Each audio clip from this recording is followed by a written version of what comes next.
Hello and welcome back. This is MC1 Gamer bringing you Game 1 of the campaign that Anthony from the Sustainable Center and I have begun. This is the first game in a series that will be, I don't know, maybe 5, 6 or more games. We'll see how it goes as we go. This is pitting the forces of the Empire, the Regiment of Morr, against the disciples of Nagash. And it takes place in the border regions around Sylvania and the Empire, not too far from Bretonia. So there's a variety of themes in these armies. We're looking for some fluffy lists, and here's how it goes. So the prologue. Victor von Ruthless had bided his time since he was expelled from the Empire's Amethyst College for his dangerous study into the dark arts. When his deep interest in Nagash's works was discovered, he fled for fear of the inevitable punishments such outlawed practices meted out. Despite becoming proficient in the art of necromancy, he yearned for the deeper skills that he consistently failed to tap into. He dared not enter Sylvania for fear of being deemed a potential threat to the vampires that ruled there, but his searches for others who shared his interest led him to a pair of gifted sisters who had frequent counters with the cold lords of that realm. Once aspiring prophetess in the land of Bretonia, Sophia Puer de Tours and her damsel younger sibling Frederique joined the Red Duke of Massillon, the fallen knights of the Cursed Crusade. Von Ruthless furthered his studies within, attempting to harness the powers of the lore of Undead, which Sophia had long been mastering, and had come to fuller fruition with the returning of Nagash. These young ladies, he thought to himself, would do just fine. When Bretonia was toppled by the machinations of Arkin the Black, all three took the opportunity to join the cause to aid in Nagash's return, and as a result Arkin enlightened them with a mere fraction of the ancient Lich's knowledge. The first of their many tasks was to bring the forces of the Empire to heel in one specific area on the border of Sylvania, and bleed those forces there such that they couldn't interfere with Arkin's true plans. So here we have it. I have 3 specific characters. So this is the board. As you can see, there's a central inn, which is what Anthony needs to initially deploy in. So the way this works is it's kind of a modified watchtower, and you can see that white road that goes through kind of most of the board. It doesn't have any impact here. So the whole idea is about the inn. This inn of the Headless Knight is being defended by a horde of about 40 halberdiers with a few characters, including Witch Hunter, as well as a unit, an entire detachment of knights, about I think 15 strong, so 3 ranks of 5.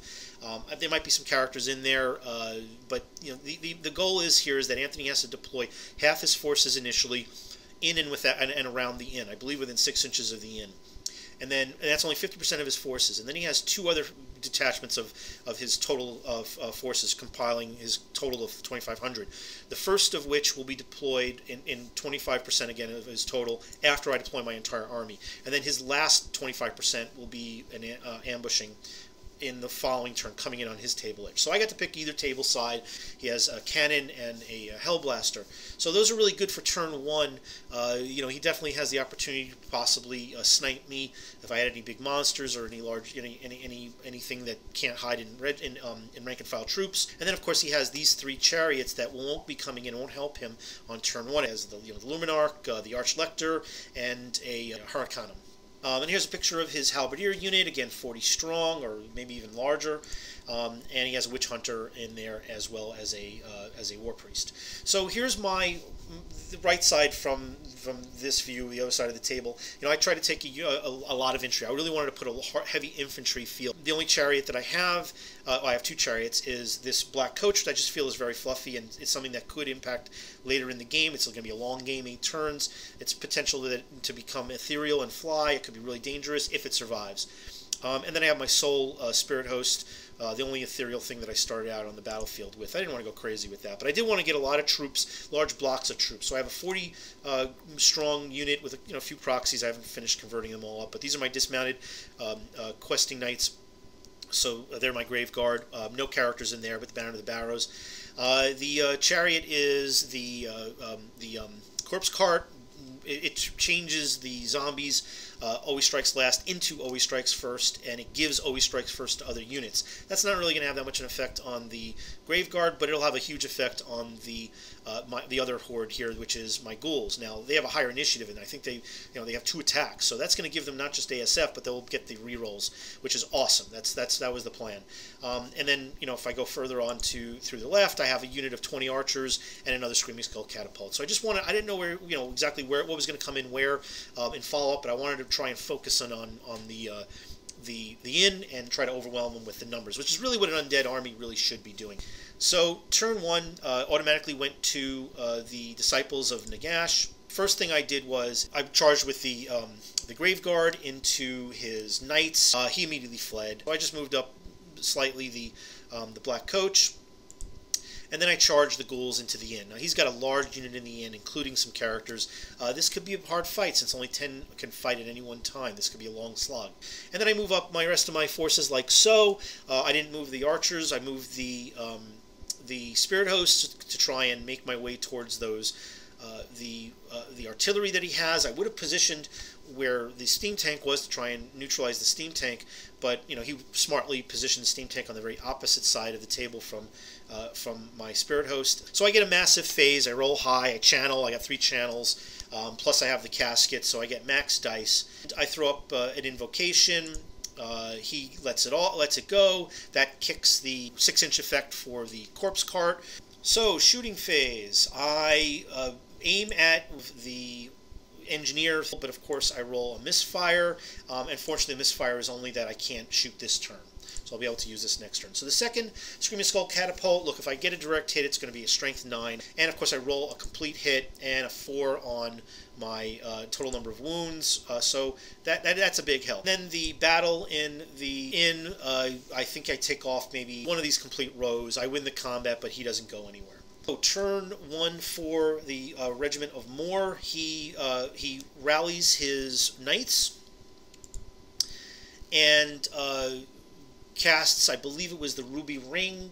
I let him get it off, thinking that you have to roll pretty good to actually destroy the Spirit Host, and he rolls a 1. So the phase ends. I store 2 more dice. A shooting phase, he goes ahead and shoots one of my Screaming Skull catapults and obliterates it. Then he opens up with the volley gun on my Black Coach. Has a ton of hits. Fails to wound on a number of them, and then rolls only, I think, maybe 4 wounds. I save 2 of them, and so I only take 2 wounds on the Black Coach. He then aims his cannon at my other Scullipult, and he hits, he wounds, rolls 1 to wound again. Turn 2. So once again, I charge my ghouls back into, because I was expelled, I charge the ghouls back into the inn. And I make some other charges. His rallying with his mounted troops, his cav, still afforded me, even though it was a fairly long charge, enough that I could potentially get. I think it was like a 9 that I would need to roll, and I don't think he wanted to take a chance, because if I rolled it, then he's stuck there, and I will probably rip through with Killing Blow and Strength 6 through those knights. So I go in and charge. I also charge the Spirit Host into the volley gun. He flees. He bounces through his steam tank, but I make it in with the Spirit Host into his volley gun, and that's going to be a big deal. And I position myself so that an overrun will go into the cannon or into his engineer. I'm not in any range to do anything with these archers, so I decide to move them up and try to take a few plinks, a couple of shots off on the steam tank, see if maybe I can get 1 more wound on it, but they're ineffectual. And then I try to split the zombies with the casters, one following up behind the Graveguard so I can make sure I can heal that one up. But I do get off a couple of invocations that heals up the chariot, the Black Coach. I do add even more zombies. Any wounds I had taken with the ghouls have now been healed back as well. And then I go to cast Rise the Grave Call, and I managed to get that off. Now I have a Cairn Wraith, so now I have something that could potentially just hold up that steam tank if I can get into combat. So with all the power dice, I'm now powered up to level 3 with the Black Coach. If I can get to 6, 5 I believe is Ethereal, 6 is is you can fly. I take out the volley gun. I believe that the engineer panicked as a result of the destroyed unit. I overrun and I think I come just short. I have a really piss poor overrun and come just short of the cannon. So, that's not great. The cannon's going to get another round of shooting. Kind of same thing again with the battle in the inn and close combat. I do take a couple of wounds. I managed to take off maybe 5, 6, or 8 of his halberdiers. As you can see, they're starting to thin out, and I have the option, of course, of healing mine back. So this is just it could be a slow game here, but if I can finish him off, maybe I can take over this inn. So the Imperial turn number 2, he rallies with his knights again, but again they're on the other. They're again halfway across the board, but fortunately they can move pretty fast for him. So then they have a pretty good chance of getting back into this fight. And his reinforcements come on board. So he's got his Luminarch, his Harkonum, his Archlector. He once again goes to target Screaming Skull Catapult, and again does 1 wound. He rolls 1 wound. He fails to finish off with a cannon shot the Screaming Skull Catapult. He had the ability to snipe with his Witch Hunter, so he figured he could take out my level 4 to Undeath, which is the unpainted one on the right, and he only does 1 wound with that as well. He moves up his steam tank around the back of the inn. So turn number 3 for the Undead Legions. So I decide I want to take a charge. This is a long charge, but if I can get into, I think it was the Archlector, I'm not sure which, I might be able to, finish off one of these units. I don't know if he has a character there that has a magic weapon, but I'm going to take my chances. But I failed. That was a long. I think I needed 11, and I don't roll it. So, and then the fight. I charge into again with my ghouls, who are now again padded up to max. And on the left-hand side, you can see that I charged once again with my Graveguard, but this time into the steam tank. And then, of course, the Spirit Host now finally makes it into the cannon. So it wasn't a very long charge. I think I'm going to need to roll just about average, and I don't have a lot. I think it may be of 9 of these Graveguard that can actually attack that steam tank, but the steam tank's wounded. So all I need to do is really just a couple of wounds, and I might be able to make it combat ineffective. So I wanted to move my my Black Coach further along the right-hand side of the inn, trying to get closer to some of these invocations that I'm casting, because I'm going to need a couple of these to successfully work so that I can heal back those 2 wounds. And sure enough, I max out my dice once again, and then I move up the rest of my units as so. I did move back the zombie unit with the Lore of Undeath caster, because I wanted to get out of range. It was a 12-inch range for his Witch Hunter, and I just didn't want to take a chance that he might snipe that one off. But I did get off an invocation which kicked in the Corpse Carts always strike first once again, and I get off a Big Bubbles Van Hales. So I managed to reposition some of my troops. Now I have rerolls on any failed to hit. So close combat, the Spirit Host finishes off that cannon and overruns further towards the middle. Close combat in the inn, I take off yet another 5 or 6 or 8 of these halberdiers, but do not break the unit. The unit stays. I put another 2 wounds on the steam tank. I don't believe I take any in return. Empire turn 3. So his Archlector, I believe it was, decided he wanted to charge into my Cannon Wraith. So this is when I realized that he has a magic weapon. He must. And of course he makes it in. And then moves in onto the road the unit of Cav, which could either threaten the Black Coach or the archers. And I lose a few Graveguard, which I'm sure I'll be able to heal back with a couple of successful castings. But I managed to put again another wound or 2 onto the steam tank. He gets Throne of Vines on the Cav unit. His Archlector just rips through the Cairn Wraith and overruns into the skeletons, and then I finish off the steam tank with the remainder of my Graveguard. So turn 4, I decide now I'm going to go charge, and I believe that after all the casting, I got the Black Coach up to Ethereal, so it can't fly, but it's still very scary. And so even though he has static combat res, he's got a couple ranks, he's got a banner, I'll have impact hits, and I'll be Ethereal. So there's a good chance I could I can counter that and maybe exceed it. So I have other attacks. I also have a Cairn Wraith there. So he decides again that he's going to flee, and he spends half the game with this unit fleeing. So the Crypt Ghouls assault the inn again, and then I decide, I have a choice here. I have the Harkonum and the Luminarch, and I make it in on the Luminarch. And then I move the rest of my units up as so. I'm still trying to keep my the Prophetess of Undeath out of range of that Witch Hunter's sniping. I do move the Corpse Cart further up along the side where he's in range now. It's in range now of the zombies and of the ghouls. So magic phase again. I max out. I mean, all through this. My Lord Tremendous dice have been rolling like 8 or 10, and I really didn't even need any of the channels or even the Black Peria. All right, so I throw up a Raised Dead, and I wanted to try and chaff up this the Hurricanum here. I figured it might charge in, and it could have an impact on any number of these combats. Moved up, as you can see, the Spirit Host to get a little bit closer. I again try Curse of Years. He again stops it. I think he throws all of his dice at that. The fight with the skeleton archers does not go well, but even with Crumble, I managed to stick. I do destroy the Luminarch and overrun with the Graveguard into the Hurricanum. And the battle in the end finally goes against my opponent.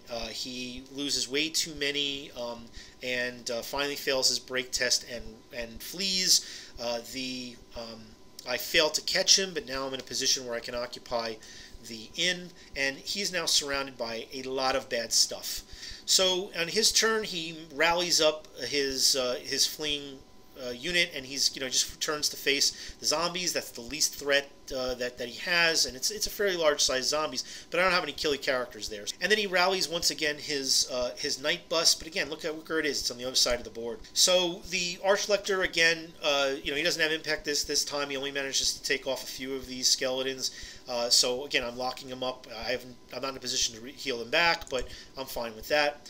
The Hurricanum goes down to the Graveguards. The Graveguard have well exceeded their points at this point, and now it's turn 5. I decide I want to charge that Luminarch with this big unit of zombies. I'm obviously not going to. I'm going to try and keep these my 2 casters alive, but I figure with static combat res, I'll have a flank. I'll have plenty of ranks. I probably could do some serious damage, maybe even run it down.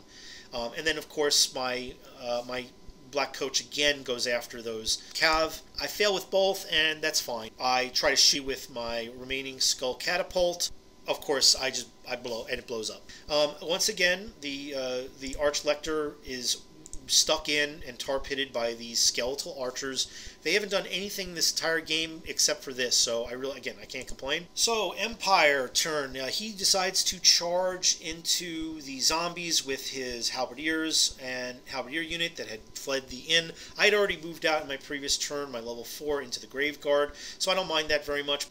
He does charge in his Cav unit into the skeletal unit, which that's going to be overkill there. But then Catastrophe. I've got a huge unit of zombies. They flubbed their attacks. I had a considerable amount of attacks. I believe I might have even had ASF, so I had rerolls. I managed to do enough damage, but I think it was the static combat res that did it the most. And he breaks and runs through some of my other units. I think he might have taken one other difficult terrain test. So he's in a precarious position because, I might only be able to charge him to say 1 unit at this point, but I've got a lot of stuff in the area that can certainly do harm. And his Archlector and the Cavalry finally finish off those archers, and we call the game. It was turn 6, I believe, at this point, and certainly we saw where the direction where this was going, so we agreed certainly in terms of the narrative that it would be a lot easier for these forces, which are much more fast moving than my forces. I've got much more infantry, to find a way to evade these forces. I'm slogging through with zombies and skeletal creatures, and he's got cavalry and chariots, and even though this is a small unit of infantry he has, they'd probably be smart enough as seasoned veteran types to be able to evade these forces. So we decided to call it at turn 6 and carry up the whatever the implications are into game 2. So, the aftermath. With the forces of the Empire expelled from their defensive positions, Sophia Poitou willed the mindless creatures to pursue. Slow-moving undead infantry, however, proved to escape. As she surveyed the masses of our army that overwhelmed the Witch Hunter and the stalwart defenders, she pondered a moment and thought to herself, this would not do. She must summon the tools they needed while von Ruthless and reanimated those losses taken in the recent battle. She vowed to pursue her quarry and finish him, for she also knew that the witch hunter might flee, but would rally his forces and return soon enough. If she were to complete the plan Arkin laid out for them, they would have to first deal with this Morr contingent. As Victor prepared his ritual, Sophia turned to her sister and noted with some concern the glint in her eye. Frederique watched with altogether too much enjoyment as the ghouls feasted on their prize. I must watch her, the elder sister thought. She must not venture too close to that flame. Not yet, at least. So there you have it, a decisive victory for the Undead Legions. Could have implications on the next turns, which is probably going to take place in some very thickly wooded areas as the scattered remnants of this particular contingent try to reform themselves and deal with the forces of the undead that are now trying to root them out and destroy them once and for all. So we'll have to see how that turns out. In any case, just a reflection on the battle. I think everything stemmed really on the deployment of that Cav unit sitting easily within charge range in turn 1. This mission did not serve Anthony's forces very well. It might have been better if this was one of the forces that was in the, as I mentioned earlier, that was sitting on maybe his table edge and were deployed after I had deployed, so they could be a follow-up. Or it might have even been better if they were the reinforcements that came on turn 2, and maybe he would have had one or two of his chariots sit on either side of the inn, maybe facing different directions for a potential charge. Even if he fled with those, he could rally them up and they could get back into the fight. Since they'll flee further than I'll probably pursue, since they're swift stride. But overall, this was a fun game. It's going to be an interesting campaign. We'll see how this pans out. I hope you enjoyed it, and check out the next one, both mine and Anthony's, because we're going to be providing, as you can see, both the lead-ins and lead-outs from the particular characters' points of view. Happy New Year, everybody, and have a great day.